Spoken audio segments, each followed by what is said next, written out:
இன்றைய ஆவிக்குரிய வார்த்தை ரூத் 2:12. உன் செய்கைக்குத் தக்க பலனை கர்த்தர் உனக்கு கட்டளையிடுவாராக.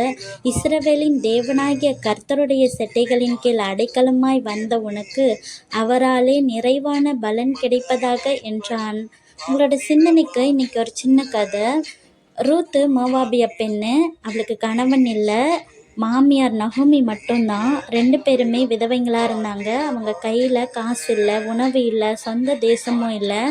உடனே நகோமி சொல்கிறாங்க, நான் திரும்பவும் இஸ்ரேலுக்கே போகிறேன், நீ உன்னோட அம்மா வீட்டுக்கே போ அப்படின்னு ரூத்தை பார்த்து சொல்கிறாங்க. ரூத் உடனே அழுதுகிட்டே, இல்லை, உங்களோட ஜனங்கள் தான் என்னுடைய ஜனங்கள், உங்களோட தேவன் தான் என்னுடைய தேவன், நீங்கள் எங்கே சாகுறீங்களோ அங்கே தான் நானும் சாவேன் அப்படின்னு சொல்கிறா. உடனே 2 பேரும் கிளம்பி பெத்லகேம் வராங்க. பெத்லகேமில் ரொம்ப பசியாக இருக்குது, உணவு இல்லை கையில்.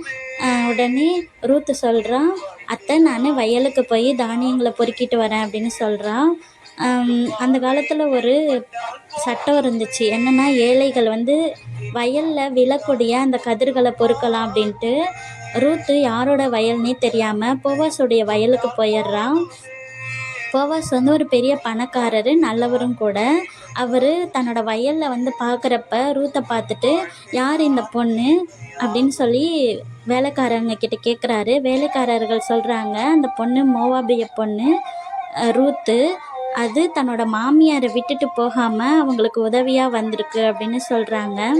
உடனே ரூத்துக்கிட்ட போய் போவாஸ் சொல்கிறாரு, நீ எங்கேயும் போக வேண்டாம், இங்கேயே இரு, எங்களோட பொண்ணுங்க கூடயே இரு, உனக்கு தண்ணி தாங்க எடுத்து குடி, உன்னை யாரும் தொந்தரவு பண்ண மாட்டாங்கன்னு சொல்கிறாரு.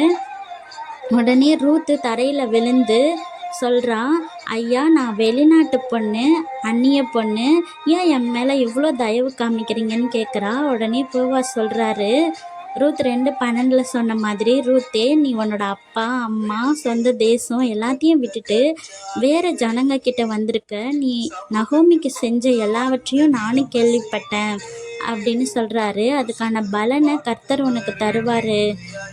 இஸ்ரவேலின் தேவனாகிய கர்த்தருடைய செட்டைகளின் கீழ் அடைக்கலமாக வந்த உனக்கு அவராலே பரிபூரண பலன் கிடைக்கும் அப்படின்னு சொல்கிறாரு. அப்புறம் என்ன நடந்ததுன்னா, ரூத்துக்கு அவர் உணவு கொடுக்குறாரு. அவளுக்கு தெரியாமல் நீங்கள் அதிகமாக தானியங்களை போடுங்க, அவள் எடுத்துக்கட்டும் அப்படின்னு வேலைக்காரர்கள்கிட்ட சொல்கிறாரு.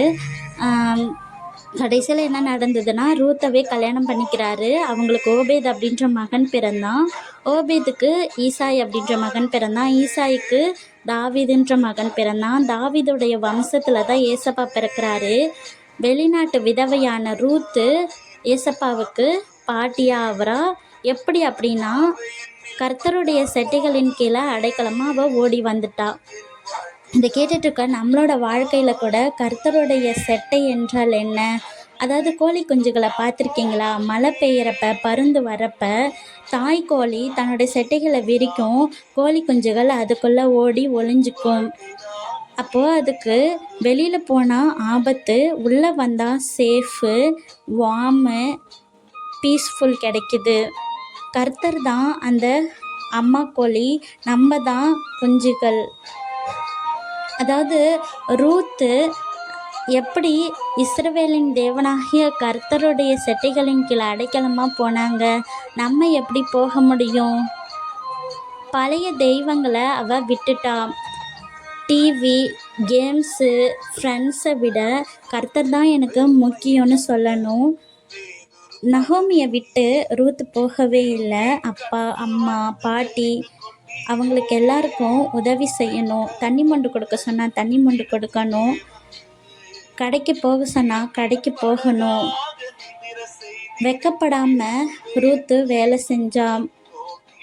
அதாவது, நான் ஏன் இந்த வேலையை செய்யணும், நான் செய்ய மாட்டேன் அப்படின்னு சொல்லாமல், நம்மளால் முடிஞ்ச அளவுக்கு வீடு பெருக்கிறது, பாத்திரம் விலைக்கு கொடுக்கறது, அப்படிப்பட்டதான உதவிகளை அம்மாவுக்கு நம்ம செய்யணும். போவாஸு தயவு காமிச்சாரு. அதாவது, நம்ம ஸ்கூலில் ஒரு பொண்ணு புதுசாக வந்துட்டா, அந்த பொண்ணை கூப்பிட்டு, இங்கே வா, என் பக்கத்தில் உக்காருன்னு தயவு காமிக்கணும். போவாஸ் சொன்ன 2 வாக்குகளும் இன்றைக்கும் நம்மளோட வாழ்க்கையில் நிறைவேறும். அதாவது நம்ம செஞ்ச எல்லாவற்றையும் கர்த்தர் பார்க்குறாரு. நம்ம ரகசியமாக செஞ்ச எல்லா உதவிகளையும், நம்ம அம்மாவுக்கு தெரியாமல் செஞ்ச ஹெல்ப்பையும் கர்த்தர் பார்க்குறாரு. அதற்கான பலனை பப்ளிக்காக நம்மளுக்கு ஆசீர்வாதங்களாக கொடுக்குறாரு. அதே போல் அரைகுறையா இல்லை, 100 மடங்கு ரூத்து போயிட்டு விதைகளை பொறுக்குனா, தானியங்களை சேகரித்தா, ஆனால் அந்த வயலுக்கே சொந்தக்காரி ஆயிட்டா. நம்ம அந்நிய பொண்ணா, அந்நிய பையனா, அதாவது யாருமே எனக்கு இல்லை, யாரும் என்னை நேசிக்க மாட்டாங்க அப்படின்ட்டு நம்ம ஃபீல் பண்ணக்கூடாது. கர்த்தருடைய செட்டைகளின் கீழே எப்படி ரூத்து அடைக்கலமாக போனாங்களோ, அதே மாதிரி இன்றைக்கும் ஏசப்பா நம்மளுக்காக செட்டைகளை விரித்து வச்சிருக்காரு. அதுக்குள்ளே போகிற நம்ம எல்லாருமே ராஜா வம்சம்தான். அன்பின் பரலோக பிதாவே, இன்று நாங்கள் கேட்ட வசனத்தின்படி உம்முடைய செட்டைகளின் கீழ் எங்களுக்கு அடைக்கலம் நீர் தரும்படியாய் ஜெபிக்கிறோம். இந்த நாளிலும் பிறந்த நாள், திருமண நாள் காணக்கூடிய ஒவ்வொருவரையும் ஆசீர்வதிங்க. அவங்க வாழ்க்கையில் இன்னும் அதிகமான வெற்றிகளை பெற கிருபை செய்யுங்க. ஆமேன்.